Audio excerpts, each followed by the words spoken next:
Assalamualaikum dan salam Malaysia Madani. Berita semasa bersama saya Atira Aminuddin.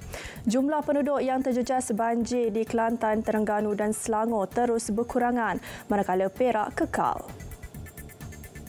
Menurut portal info bencana Jabatan Kebajikan JKM, seramai 4,207 orang daripada 1,293 keluarga masih ditempatkan di 14 pusat pemindahan sementara PPS di Pasir Mas. Ini berbanding 5,164 orang daripada 1,621 keluarga yang direkodkan malam tadi.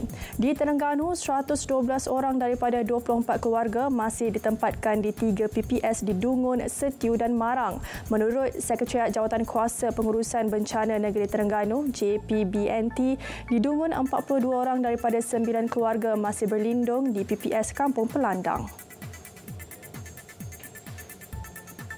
Di Perak, jumlah penduduk yang masih ditempatkan di PPS Dewan Serbaguna Padang Tembak Teluk Intan kekal 65 orang daripada 18 keluarga. Menurut Sekretariat Jawatankuasa Pengurusan Bencana Angkatan Pertahanan Awam APM Perak, kawasan terjejas banjir melibatkan daerah Hili Perak. Paras air di Sungai Biro Cangkat Jong mencatatkan bacaan 3.72 meter ketika ini dengan cuaca di daerah Hili Perak diramalkan hujan pada sebelah petang dan malam ini. Di Selangor, seramai 16 orang daripada 6 keluarga ditempatkan di PPS SK Sultan Abdul Aziz Shah, Kuala Selangor. Laman web rasmi Public Info Banjir Jabatan Pengairan dan Saliran JPS memaklumkan setakat 8.30 pagi tadi aras air Sungai Langat di Bukit Canggang, Kuala Langat melebihi tahap waspada dengan bacaan 3.3 meter. Cukai jualan ke atas barangan bernilai rendah LVG import bertujuan menangani ketirisan dalam sistem cukai jualan sedia ada selain beri kesaksamaan persaingan bagi perusahaan tempatan. Menurut Kementerian Kewangan, nilai minimum cukai jualan dan duti import di Malaysia ditetapkan pada RM500 seunit barang. Ia bagi memudahkan urusan pelepasan kastam serta penghantaran melalui pos dan kurier. Bagaimanapun, kepesatan transaksi jualan dalam talian mewujudkan layanan cukai tidak sama rata antara perniagaan tempatan yang beroperasi secara fizikal dan dalam talian.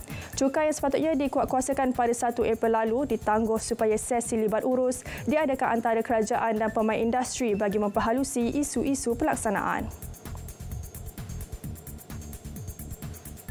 Kira-kira 474,384 pengguna di Kelantan menikmati lebih 4.4 juta ringgit subsidi yang disediakan kerajaan menerusi program Jualan Rahmah PJR dalam tempoh Januari hingga kini.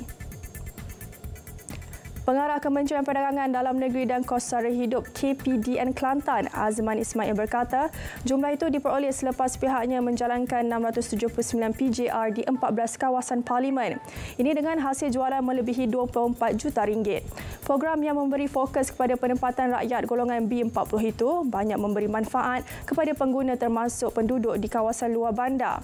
Mereka dapat menikmati diskaun 10 hingga 30%. 6 pelajar Institut Pengajian IPT tempatan menerima anugerah ikon siswa Johor AISJ 2023, manakala 2 lagi merangkul anugerah bagi kategori utama. Menteri Besar Dato' Onn Hafiz Ghazi berkata kerajaan negeri komited membantu mahasiswa Johor agar terus cemerlang dalam pendidikan sekaligus menjayakan agenda maju Johor menjelang tahun 2030. AISJ 2023 merupakan anjuran Yayasan Pelajaran Johor YPJ. Korea Utara melancarkan ujian peluru berpandu balistik antara benua ICBM yang paling canggih. Ia berpotensi untuk sampai ke Amerika Syarikat. Menurut tentera Korea Selatan, Pyongyang melancarkan ICBM menggunakan bahan api pepejal itu pada Isnin. Peluru berpandu tersebut mudah untuk diangkut dan lebih cepat untuk menembak daripada peluru berpandu menggunakan bahan api cecair. Ia merupakan kali ketiga Korea Utara melancarkan dan menguji ICBM bahan api pepejal selepas pelancaran pada April dan Julai lalu. Pemimpin Korea Utara Kim Jong-un secara peribadi menyela pelancaran peluru berpandu berkenaan. Semasa 12 berakhir di sini, dari sungai ke segara, Palestin pasti merdeka. Malaysia Madani, tekad perpaduan penuhi harapan.